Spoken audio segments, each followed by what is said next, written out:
அன்புக்குரியவர்களே, நபிகள் நாயகம் ஸல்லல்லாஹு அலைஹி வஸல்லம் அவர்கள் சொன்னார்கள், உங்களில் சிறந்தவர் யார் தெரியுமா? யார் தன்னுடைய குடும்பத்தவருக்கு சிறந்தவராக இருக்கின்றாரோ அவர்தான் உங்களில் சிறந்தவர். ஆனா ஹைரும் மின் அஹ்லி, நான் என்னுடைய குடும்பத்தாரில் மிகச் சிறந்தவனாக இருக்கின்றேன். ஆக நபி ஸல்லல்லாஹு அலைஹி வஸல்லம் அவர்கள் குடும்பத்தாரோடு எப்படி நடந்து கொண்டார்கள் அப்படிங்கிறத நம்ம எடுத்து பார்க்கின்ற பொழுது, குடும்ப உறுப்பினர்கள் ஒவ்வொருவரும் நபிகள் நாயகம் ஸல்லல்லாஹு அலைஹி வஸல்லம் அவர்களை அதிகமாக நேசித்தாங்க. அவங்க எப்படின்னா வரமாட்டாங்க, எப்ப நம்மகிட்ட பேச மாட்டாங்க என்று ஆவலோடு காத்திருந்ததை நாம் பார்க்கின்றோம். ஆக நபிகள் நாயகம் அவர்கள் ஒரு அழகான முன்மாதிரி குடும்ப தலைவராக இருந்திருக்கிறார்கள்.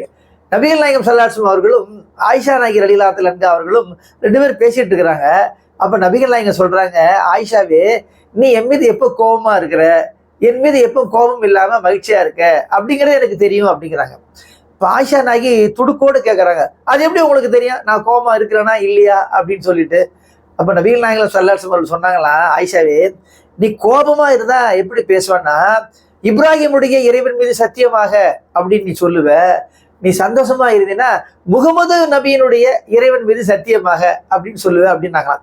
இது ரெண்டுமே ஒண்ணுதான். இப்ராஹிம் நபியுடைய இறைவனும் ஒண்ணுதான், முகமது நபியுடைய இறைவனும் ஒண்ணுதான். இதுல ரெண்டு வித்தியாசம் கிடையாது இல்ல. ஆனா சந்தோஷமாக இருக்கும்போது நபிகள் நாயகம் ஸல்லல்லாஹு அலைஹி வஸல்லம் அவருடைய பேரை அன்னை ஆயிஷா அவர்கள் பயன்படுத்துவார்கள்.